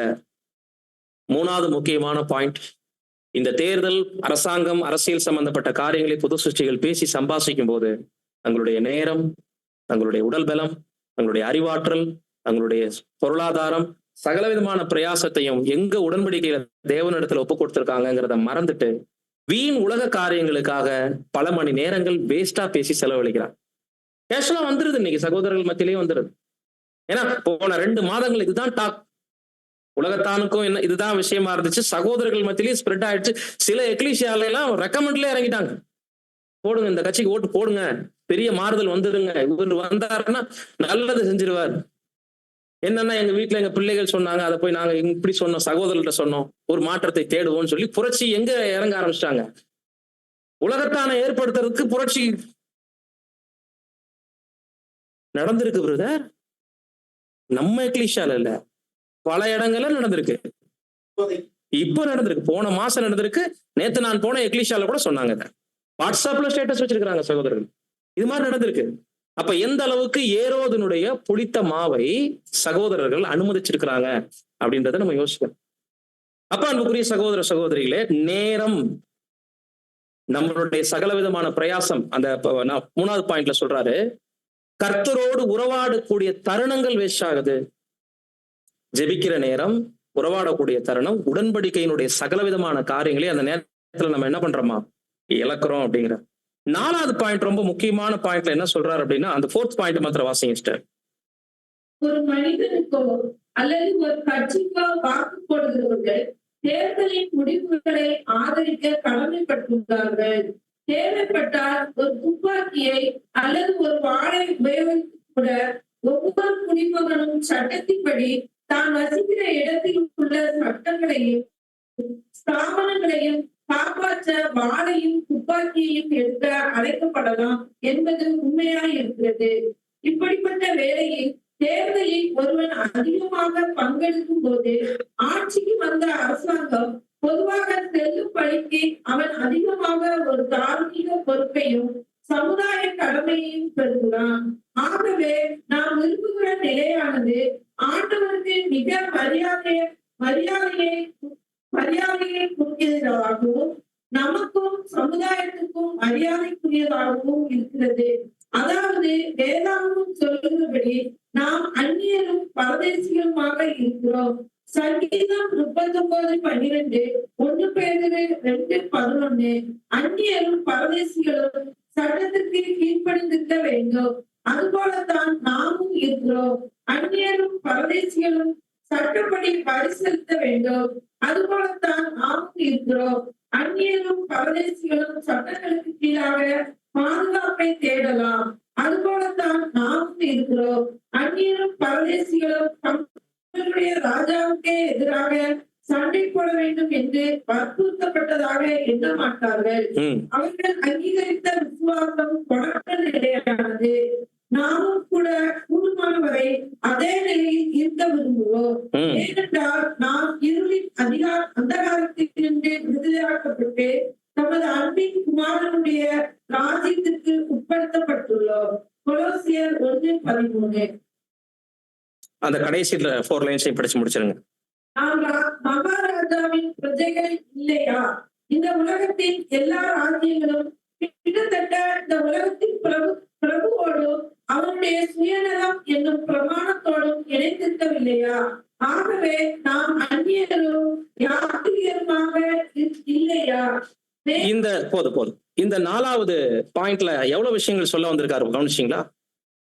அரசியல் தலையீடுகள், தேவையற்ற சம்பாஷணைகள் பிரதருடைய நாட்கள்ல இருந்ததுனாலதான் இந்த 4th பாயிண்ட கொடுக்குறாரு. இல்லைன்னா அதை பதிவு பண்ணிருக்க வேண்டிய 6th வால்யூம் அவசியம் இல்லை. இது எக்லீசியா எலெக்ஷன் பத்தி அவர் பேசல, உலக தேர்தல் பத்தி பேசிட்டு இருக்காரு. என்ன சொல்றாருன்னா, ஒரு தேசத்துல அந்நியரும் பரதேசிகளும் அவங்களுடைய லிமிட் எப்படி இருக்கும்? வரி கட்டலாம், தேசத்தினுடைய பாதுகாப்பை அனுபவிக்கலாம், அவங்க துணிமணி உடுத்தலாம், சாப்பிடலாம், தங்குமிடம் பெற்றுக்கொள்ளலாம். அந்த அரசாங்கம் என்ன நன்மையான திட்டங்களை கொண்டு வருதோ அதுல பங்கடையலாம். முக்கியமா சிந்திக்க வைக்கிறாரு, ராஜாவுக்கு எதிரா ஒரு புரட்சி உருவாகுதுன்னா அதுல அந்த அடிமைகள், பரதேசிகள் அந்த போராட்டத்துல பங்கெடுக்க முடியுமா? இந்த அரசாங்கத்தை மாற்ற முடியுமா அவங்களால? கவனிச்சிங்களா? இப்ப நாம எப்படி இருக்கணும் அப்படின்னா, வர இருக்கிற தேவனுடைய ராஜ்யத்தை விரும்பக்கூடிய நாம, ஆல்ரெடி வந்துட்டாரு, கண்ணுக்கு தெரிகிற தேவனுடைய ராஜ்யத்தை எதிர்பார்த்து உண்மை ராஜாவிடம் இந்த ஆளுகை இன்னைக்கு கையில போயிடுச்சு, அவருடைய கையில தான் இருக்குங்கிறது தெரிஞ்ச நாம, இந்த உலகம் நமக்கு வாடகை வீடு, அந்நியர்களும் பரதேசிகளுமா நம்ம இருக்கிறோங்கிற ஒரு புரிதல், நமது விசுவாசம் இன்மைக்குரியது இல்லைங்கிற. அப்ப பூமியில நீந்துங்க, தண்ணியில மூழ்கிறாது. ஒரு ஒரு குளத்திலேயோ ஆத்துலயோ ஒரு கடல்லையோ நமக்கு வந்து சேஃப்டி ஜாக்கெட் கொடுக்குறாங்கல்ல. எது கொடுக்குறாங்க? போட்டிங் எல்லாம் போகும்போது கன்னியாகுமரியில எல்லாம் கொடுப்பாங்கல்ல. ஏன் கொடுக்குறாங்கன்னா, எப்ப வேணாலும் தண்ணியில விழுகும் போது மூழ்கிராம இருக்க சேஃப்டி ஜாக்கெட் கண்டிப்பா போட்டுக்கங்க. சோ வேத வசனம் எப்போது நமக்கு சேஃப்டி ஜாக்கெட். உலகம் தண்ணீரை போன்றது, தத்தளிச்சிட்டு இருக்கோம். உலக மனிதர்களை போல இந்த தேவையற்ற சம்பாசனைகளை நம்ம மூழ்கிடக்கூடாது. முக்கியமா நாம ஓட்டு போட்டு ஒரு மனிதனை தெரிவு செஞ்சோம்னா, அந்த மனிதன் வந்து அடுத்த 5 ஆண்டுகள்ல என்ன தப்பு பண்றாரோ அதுக்கு நாமளும் பொறுப்பாகிறோம். இந்த 4th பாயிண்ட் சொல்லியிருக்கிறாரு, கவனிச்சிங்க. நாளைக்கு வீட்டுக்கு ஒருத்தர் துப்பாக்கி ஏந்த வாங்கன்னு கூப்பிட்டாலும் நம்ம தான் அதுக்கு காரணம். வாளோடு வாங்கன்னு கூப்பிட்டாலும் நம்ம தான் காரணம். அந்த மனிதன் வந்து நாளைக்கு ஒரு பெரிய அராஜகத்தை உண்டு பண்ணாருன்னா அதுக்கு நம்ம தான் காரணம். இப்போ ஒரு மாற்றம் உலகத்தான் நம்பி ஏமாறுறாங்கல்ல. இந்த மனநிலையோட ஒருவேளை புது சிருஷ்டிகள் போய் இன்னொரு மனிதன் மாற்றத்தை ஏற்படுத்திடுவார் நினைச்சு நம்பி தப்பான ஓட்டு போட்டு நமது ஓட்டுனால ஒரு மனுஷன் தப்பானவரை எடுத்துட்டோம் அப்படின்னா, 5 ஆண்டு காலகட்டங்களுக்கு அந்த மனிதன் வந்து கூடுதலாக சில தவறுகள் செய்யும் பொழுதும், புதிய சட்டங்களை ஏற்றும் பொழுதும், அது புது சிருஷ்டிகளுக்கே ஆபத்தான விதத்தில் அமையும் பொழுதும் நீங்களும் நானும் உத்தரவாதியா மாறுறோம் அப்படிங்கிற. புரியுதுங்களா? அப்போ நம்மளுடைய உடன்படிக்கை நேரம் முதல்ல வேஸ்ட். இது போன்ற சம்பாசனைகள்ல ஈடுபடுவதன் மூலம், இந்த மாதிரியான காரியங்களை செலவு பண்றதன் மூலம் எப்படியோ மக்கள் மூலம் ஒரு தேர்தல் ரிசல்ட் வரும், அது உருவாகி நம்ம முன்னாடி நிற்கும். அந்த மேலான அதிகாரங்களுக்கு நம்ம கீழ்ப்படிய வேண்டியது. சோ அந்நியரும் பரதேசிகளுமா இருக்கக்கூடிய நாம, முக்கியமா அருமையான வார்த்தை, நாம் மகாராஜாவின் பிரஜைகள் இல்லையா? இந்த உலகத்தின் எல்லா ராஜ்யங்களும் கிட்டத்தட்ட இந்த உலகத்தின் பிரபுவோடும் அவனுடைய சுயநலம் என்னும் பிரமாணத்தோடும் இணைந்திருக்கவில்லையா? ஆகவே நாம் அந்நியரும் யாத்திரிகளும் இல்லையா? நாம தான் அந்த அந்நியர்கள் யாத்திரிகள். அப்படின்னா ஒரு தேசத்தின் நன்மைகளை அனுபவிங்க, தேசத்துல ராஜாவாக ஏற்படுத்தப்பட்டவங்களுடைய அதிகாரங்களுக்கு கீழ்ப்படிங்க, அந்த புளிப்புக்களை நமதாக்கி கொள்ள வேண்டாம். சரி, இதெல்லாம் பார்க்கும்போது அன்பான சகோதர சகோதரிகளே, ராயனுக்குரியது அதனுடைய லிமிட் என்னங்கிறத கர்த்தர் நம்ம கத்துக் கொடுத்திருக்கிறார். அவர் விட்டு சென்ற காரியங்களை அப்போஸ்தலர்கள் பேசிட்டாங்க. நாம இந்த உலகத்தில் காட்டக்கூடிய தலையீடுகள் எந்த லிமிட்ல இருக்கணும், அரசியல்ல சம்பந்தப்படக்கூடாது, அரசாங்கத்துக்கு கீழ்ப்படியணும். இதை பார்த்தாச்சு. இப்ப கேள்வி என்னன்னா, இந்த தீமை நிறைந்த உலகத்துல இப்படிப்பட்ட ராஜ்யங்களை தேவன் அங்கீகரிக்கிற மாதிரி வசனங்கள் இருக்கு இல்லையா? ராஜாக்களுக்கு மேலான அதிகாரம் உள்ளவங்களுக்கு கீழ்ப்படிங்க. ஏன் இது? அனைத்தும் தீமை தானே. 6000 வருடம் சாத்தானுடைய கண்ட்ரோல்ல இருக்குல்ல. அப்படி இருக்கும்போது நம்மளை ஆளுகை செய்யக்கூடிய அதிகாரிகளை குறிச்சும், அரசாங்கத்தை குறிச்சும், அவங்களுக்கு வரி கொடுக்கறத குறிச்சும், கீழ்ப்படுகிறத குறிச்சும் ஒரு பகுதி வசனம் எப்படியும் பேசுது. மற்றொரு பகுதியில புளித்த மாவோடு நீங்க அட்டாச் ஆகாதீங்க, அதனுடைய லிமிட் என்னங்கிறதை நமக்கு கத்துக் கொடுத்திருக்கிறார். பட் ஏன் இப்படிப்பட்ட தேவனுடைய ஜனங்களையே ஒரு உலகத்தின் ராஜா, உலகத்தின் மன்னர்களை போன்று இருக்கக்கூடியவர்கள் அதிபதிகளாக இருந்து நம்மளை ஆளுகை செய்யறத தேவன் ஏன் அனுமதிக்கிறார்? எதற்காக என்று பார்க்கும்போது, பிரியமான சகோதர சகோதரிகளே, இஸ்ரேல் ஜனங்கள் முதல்ல ராஜாவை கேட்டாங்க. அப்ப சாமுவேல் தீர்க்கதரிசியிடம் தேவன் சொன்னாரு, இஸ்ரேல் ஜனங்கள் ராஜா வேணும்னு கேட்டாங்கன்னா அவங்களுக்கு ராஜாவை ஏற்படுத்தி கொடு, அவங்க உன்னை தள்ளல என்னை தள்ளா. பட் அந்த ராஜா வந்தான் அப்படின்னா உங்க மேல என்ன செய்வான் அப்படிங்கிறதையும் கத்து கொடுத்துரு.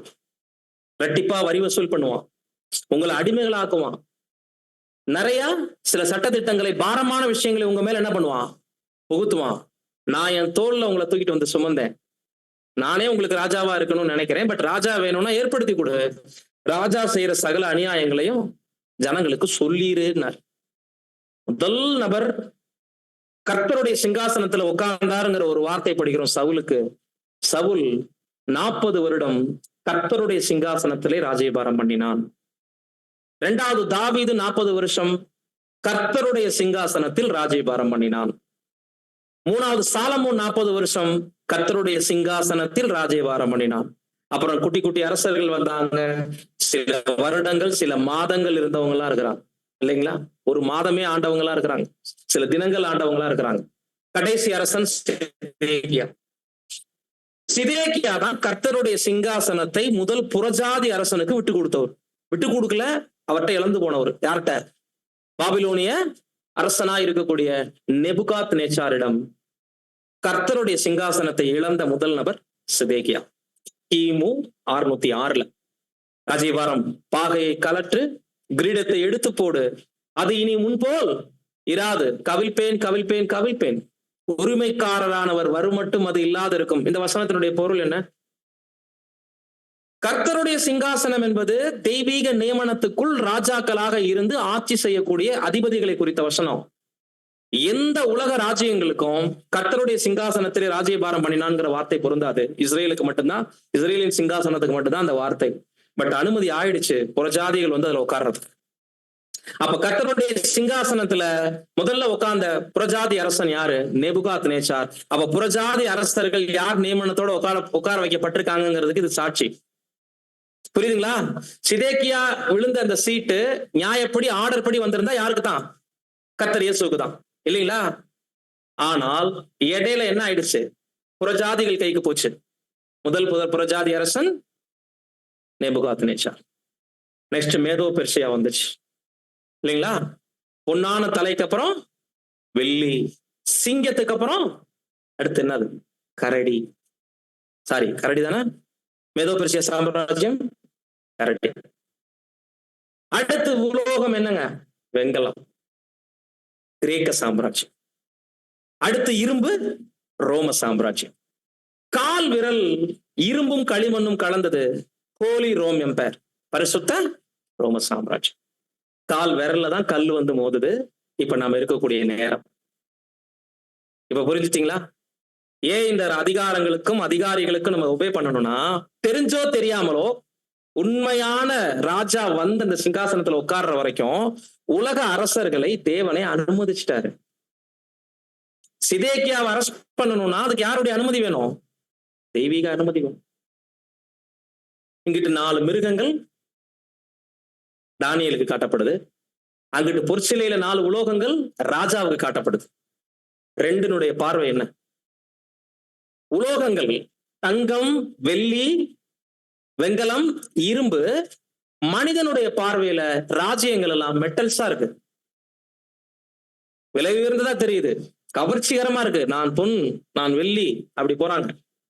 ரொம்ப ஸ்ட்ராங் நினைச்சிட்டு இருக்கிறாங்க. தேவனுடைய பார்வை தானியேலுக்கு தேவன் கொடுக்கிறாரு, மனுஷங்களே இல்லை, அவங்க எல்லாம் மிருகங்கள்.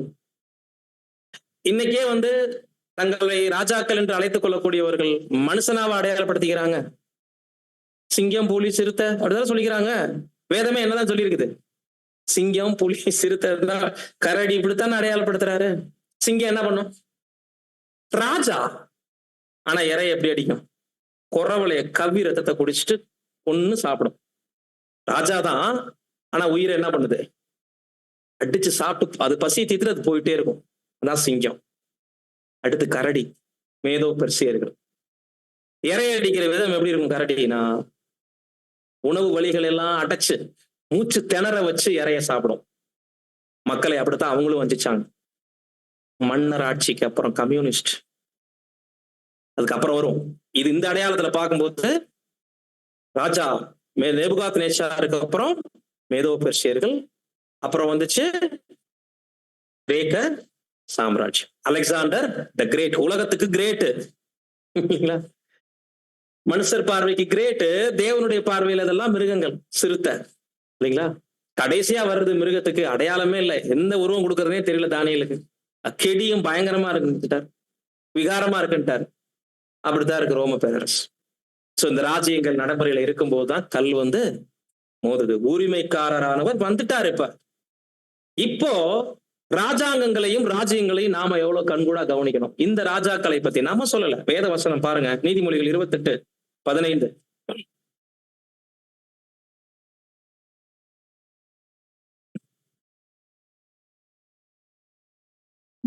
ஜனங்களை ஆளும் துஷ்ட அதிகாரி எச்சிக்கும் சிங்கத்துக்கும் அலைந்து திரிகிற கரடிக்கும் ஒப்பாயிருக்கிறான்.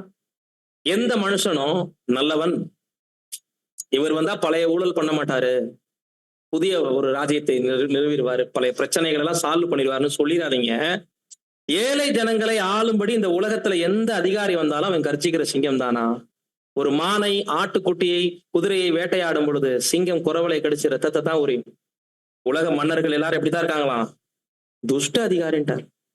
அவன் கர்ஜிக்கிற சிங்கத்துக்கும் அலைந்து திரிகிற கரடிக்கும் ஒப்பா இருக்கிறான்னா, சிங்கம் கரடியை குற்றம் சொல்லலாம், கரடி சிங்கத்தை குற்றம் சொல்லலாம். ஆனா அதுவும் இறை அடிக்கத்தான் வருது, இதையும் இறை அடிக்கத்தான் வருது. புரியுதுங்களா? சோ எந்த ஆளுகையையும் நமக்கு மேல் நியமிக்கப்பட்டா அதுக்கு ஒபே பண்ணுங்க. பட் எதையும் நல்லது கெட்டதுன்னு நம்பி பின்னாடி போயிட வேண்டாம். முக்கியமான வசனம் ஆமோஸ் 5ஆம் அதிகாரம் 18, 19. கர்த்தருடைய நாளை விரும்புகிறவர்களுக்கு ஐயோ, அதனால் உங்களுக்கு என்ன உண்டு? கர்த்தருடைய நாள் வெளிச்சமாய் இராமல் அந்தகாரமாய் இருக்கும்.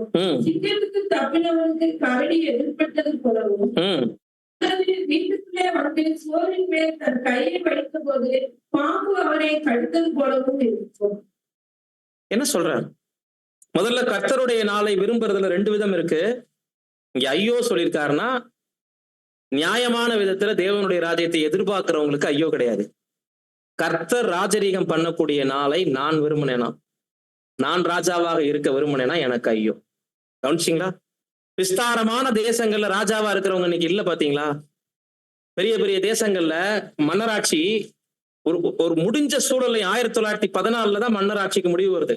1ஆம் உலக போரோட அந்த கல் மோதினதனுடைய எவிடன்ஸ் வந்துச்சா இல்லைங்களா? அந்த சாம்ராஜ்யங்கள் சிதேக்கியாவிட்ட இருந்து போன கிரீடம் ஆண்டவரிடத்துல கைமாறிச்சு அப்படின்ற ஒரு விஷயம் 1914 1ஆம் உலக யுத்தத்தோடு முடிவுக்கு வருது.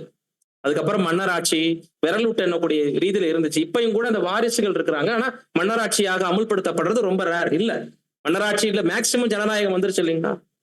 இங்க நம்ம பாக்குறோம் அன்பான சகோதர சகோதரி, இந்த நாளை நான் பெரிய ஆள், நான் வந்துட்டு இரும்பு கரம் கொண்டு தேசத்தை ஆளுகை செய்திருவேன் அப்படின்னு எவ்வளவு டாப்ல போய் அவங்க நல்ல ஒரு ராஜ்யத்தையே கொடுத்தாங்கனாலும் சில நேரங்கள்ல அவங்களை அடிச்சு காலி பண்ணிடுறாரு. கவனிச்சிங்களா? அது மக்களால் ஏற்படுத்தப்படுவதா தெய்வீக நியமனம்? கவனிச்சிங்களா? நம்ம எதிர்பார்க்க முடியாத ஒரு அதிர்ச்சி நடக்குது. பட் நல்லதானே செஞ்சுட்டு இருந்தாரு, ஏன் அப்படின்னு கேட்கறாங்க. கேள்வி யார் வெட்டி எறிஞ்சிருக்கா? மன்னராட்சி பாது, நீ மன்னர் இல்லை அப்படின்னு சொல்றாரு. புரியுதுங்களா? நீங்க மன்னராட்சி பண்றது என்னுடைய நாள்ல நினைச்சு பாத்துறாதீங்க. விஸ்தாரமான தேசங்கள்ல தலைவரா இருக்கிறவர்களை வெட்டுவார். நம்ம ஆர்கியூ பண்ணிக்க வேண்டிய அவசியமே இல்லை. யார் நியாய தீர்ப்பு கையில் எடுத்திருக்கிறா? கண்டினியூ ஆயிருந்தா என்ன ஆகும்? ஒரு தேசத்தின் மீது, ஒரு மாநிலத்தின் மீது தொடர்ந்து ஆளுகை செய்யக்கூடிய கட்சிகளே கண்டினியூ ஆயிட்டு இருந்தா பவர்லையும் பதவியிலையும் பணபலத்திலையும் ஆள் பலத்திலையும் பெருகி இன்னும் தீமை அதிகமாகுமா குறையுமா? அதிகமா. புது சிருஷ்டிகள் இதை யார் செஞ்சிட்டு இருக்காங்கிறத யோசிக்க. நம்ம எந்த மனுஷன் மேல அபிப்பிராயம் வைக்க கூடாது, யாரை நம்பிடவும் கூடாது. முக்கியமான பாயிண்ட், அந்த நாள் வெளிச்சமா இராமல் அந்தகாரமா இருக்கும். நடைபெற்று வரக்கூடிய தீமை முழுக்க ராஜரீகம் கர்த்தர் பண்ணிக்கிட்டு இருக்க மாதிரியா தெரியுது? நமக்கு தெரியும். உலகத்தானுக்கு அதை புரிய வைக்க முடியும். வந்திருக்கிற பிளஸிங் எல்லாம் ராஜ்யத்தினுடைய அறிகுறி. ஆனா அழிவை எவனும் எந்த உலகத்தானும் ஏத்துக்க மாட்டான். அழிவுல போய் நீங்க தேவனுடைய ராஜ்யம் சொல்றீங்க, கிறிஸ்தவங்க நம்மளை ஏத்துக்க மாட்டாங்க.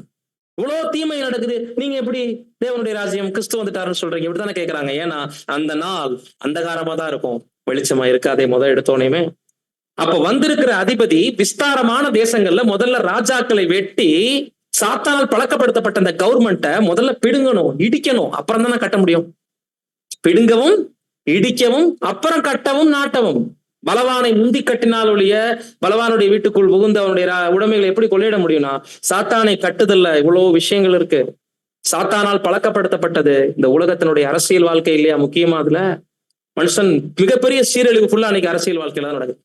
அரசியல் பலத்தால பண பலத்தாலதான் எல்லா கிரைமும் பண்ணி தப்பிச்சு வர்றாங்களே ஓட்டைகளை வச்சு. பாத்தீங்களா? இப்ப யாரையும் இவங்க சரி அப்படின்னு நம்ம சொல்றதுக்கு இல்ல அன்பானவர்களே. முக்கியமான பாயிண்ட் அந்த வசனம் 19, சிங்கத்துக்கு தப்பினவனுக்கு கரடி எதிர்பட்டது. அதுபோல வீட்டுக்குள்ளே வந்து சுவரின் மேல் தன் கையை வைத்த போது பாம்பு அவனை கடித்தது போலவும் இருக்கும். தேவனுடைய ராஜ்யம் எப்படி இருக்கும்னா, சிங்கம் மன்னராட்சி 1914 வரைக்கும் அனுமதிக்கப்பட்டது. சிங்கத்திட்ட இருந்து மனுஷன் தப்பிச்சு ஓடி வந்துட்டான். அடுத்து கரடி எதிர்பட்டுச்சு. ரஷ்யாவில் உண்டான கம்யூனிஸ்ட்னாலேயோ சோசியலிசத்தினாலேயோ ஜனங்களுக்கு நல்ல வாழ்க்கை கொடுக்க முடிஞ்சானா, கரடியும் இறையடிக்கதான் வந்துச்சுங்கிறத கண்டுபிடிச்சாச்சு. ஸோ கம்யூனிஸ்ட்னாலையும் ஜனங்களுக்கு விமோசனம் கிடையாது. இப்ப வீட்டின் மேல் ஓடி வந்தா நிம்மதின்னு சொல்லி போய் செவுத்துல கை வச்சா பாம்பு கடிச்சிருது. வீடு குறிக்குது ஜனநாயகம், ஜனநாயக தேர்தல். புரியுதுங்களா? இப்ப ஜனநாயகத்துல நிம்மதியின் மக்கள் எல்லாம் ஃபீல் பண்றாங்க இல்லையா? எல்லா தேசங்கள்லயுமே ஜனநாயக ஆட்சி மேக்சிமம் நடக்குது இல்லையா? பிரசிடென்ட் தேர்தல் அமெரிக்கா உள்பட. பட் இந்த ஜனநாயகத்தினால நிம்மதி இருக்கா? எல்லா அரசு ஆட்சி முறைகளும் மாத்தப்பட்டுட்டே இருக்கு இல்லைங்களா? நிறைய சின்ன சின்ன தேசங்கள்ல நம்ம இதெல்லாம் கவனிச்சுட்டு வர்றோம் இல்லைங்களா? சிலோன் மாதிரி, ஈரான் மாதிரி, ஈராக் மாதிரி, ஆப்கானிஸ்தான் மாதிரி பல தேசங்கள்ல நம்ம பாக்குறோம் இல்லைங்களா? அந்த பிரசிடென்ட் மாறி தேசங்களே சிறைப்பட்டு போறதெல்லாம் பாக்குறோம் இல்லைங்களா?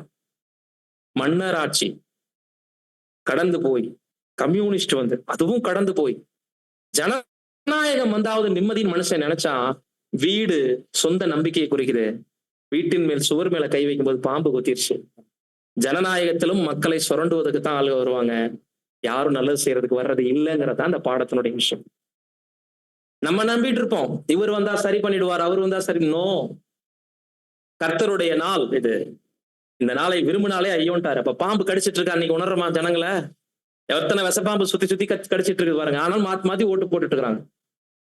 அந்த பாம்புட்ட ஒரு 5 வருஷம் கடி, அதுக்கப்புறம் இன்னொரு பாம்பு நல்ல பாம்பா தெரியுது, அதை தெரிவு செய்யறாங்க. இதுகிட்ட கடி வாங்க, திரும்ப 5 வருஷம் அடுத்த பாம்புட்ட ஓடுறாங்க. மாத்தி மாத்தி பாம்பு கடி வாங்கிட்டு இருக்கிறோம். ஏன் அப்படின்னா, சகல வாய்ப்பையும் உங்களுக்கு நான் கொடுக்குறேன். மன்னராகவும் இருந்து ஆட்சி பண்ணி பாருங்க, ஜனநாயகத்தையும் தேர்வு செஞ்சு பாருங்க, கம்யூனிஸ்டுக்கும் வாய்ப்பு கொடுங்க. என் மகன் வரும்போது இது எல்லாம் ஃபெயிலியர்னு நீங்களே ஒத்துக்குவீங்கன்னு சொல்லி தேவன் நியமித்த நியமனம் தான் இப்ப நமக்கு நடந்துட்டு. ஜாதி கட்சி, மத கட்சி இல்லைங்களா? வீட்டுக்கு தெருவுக்கு ஒரு இன்னைக்கு கோட்பாடுகள், எல்லாம் சினிமா நடிகர்களுடைய மோகம்னு எல்லாம் பிரிஞ்சு செதஞ்சு இன்னைக்கு கிடக்குது. இதன் மத்தியில எல்லா மனுஷருக்கும் ஏன் வாய்ப்பு கொடுக்கணும்? கேட்கறவங்க கூட நீங்க அப்படித்தான் கேட்கறாங்க. இவருக்கும் ஒரு வாய்ப்பு கொடுக்கலாமே, வேத வசனத்தான் சொல்லுது, கொடுங்க. பட் அவங்க கொடுக்கட்டும், நம்ம கொடுக்க வேண்டாம். உலகத்தார் கொடுக்கட்டும், நம்ம அந்த கவர்மெண்ட் கீழே இருப்போம், அவ்வளவுதான். ஏன் அவங்களுக்கும் வாய்ப்பு கொடுக்கணும்னா, எந்த மனிதனும் எனக்கு ஒரு சான்ஸ் தரலையேன்னு சொல்லக்கூடாது. ராஜாக்களை தேவன் அனுமதிச்சாரு, பட் எங்க கொள்கை நல்ல கொள்கையா இருந்துச்சு, கம்யூனிஸ்ட் கேட்டக்கூடாதுன்னா கம்யூனிஸ்டத்தை அனுமதிச்சாரு. கம்யூனிஸ்ட் தோல்வி, ஜனநாயகத்துக்கு ஒரு வாய்ப்பு கொடுத்திருக்கலாமே, மக்களால் தேர்வு செய்யப்படக்கூடிய ஒரு தலைவனை மக்களை ஆளட்டுங்கிற ஒரு உரிமையை கொடுத்திருக்கலாமேன்னு நாளைக்கு மக்கள் கேட்டக்கூடாதுன்னு ஜனநாயகத்தை அனுமதிச்சிட்டாரு. இதையும் தோல்வின்னு காட்டுறது. ஃபைனலா ஒரு வசனம் நிறைவேறதான் எவ்வளவு நடக்குது வாசிங்க. ஆகாய் 2 வசனம் 6, 7.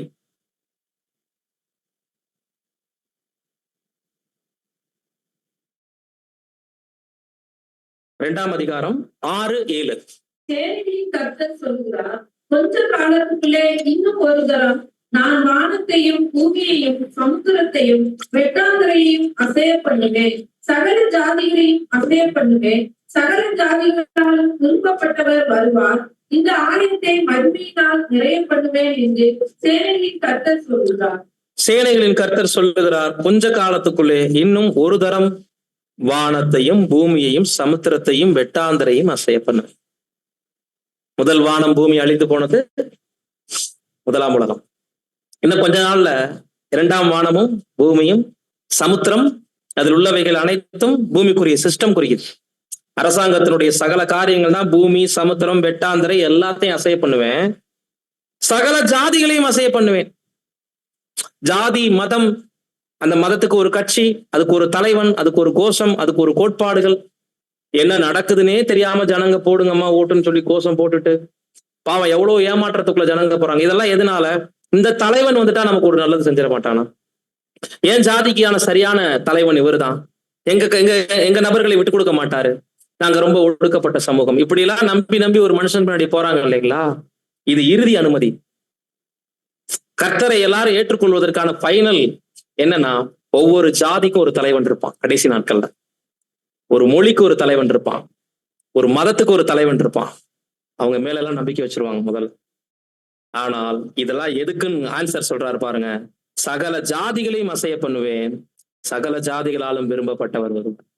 இப்ப நம்ம எதுக்கு காத்திருக்கோம்? எந்த இடத்துல இருக்கிறோம் கரெக்டாப்பா? விரல்ல கல் மோதி விரல்கள்லாம் சுக்குநூறா உடைஞ்சு கடைசி ஜனநாயகத்துல கூட ஜாதி மத அரசியல் பேசக்கூடிய நேரத்துல இருக்கிறோம்.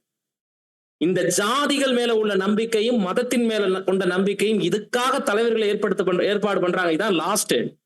இந்த ஜாதி மதத்தின் மேலேயே அந்த தலைவர்கள் மேலே நம்பிக்கை ஜனங்களுக்கு உடையும் போது வரக்கூடிய லாஸ்ட் புரட்சி தான் சகல ஜாதியாலும் விரும்பப்பட்டவருக்கு அவங்க நம்பிக்கை வைப்பதற்கு வழி நடத்த போகுது. எல்லா நம்பிக்கையும் வீணா போச்சே. ராஜாக்களா நம்பணும், சில சிஸ்டத்தை நம்பணும், சங்கங்களை உருவாக்கணும், அது நம்மளை விடுவிக்கும் நம்பணும், மதத்தை நம்பணும், கடவுளை நம்பணும், பல கடவுள் நம்பிக்கைக்குள்ள போனோமே.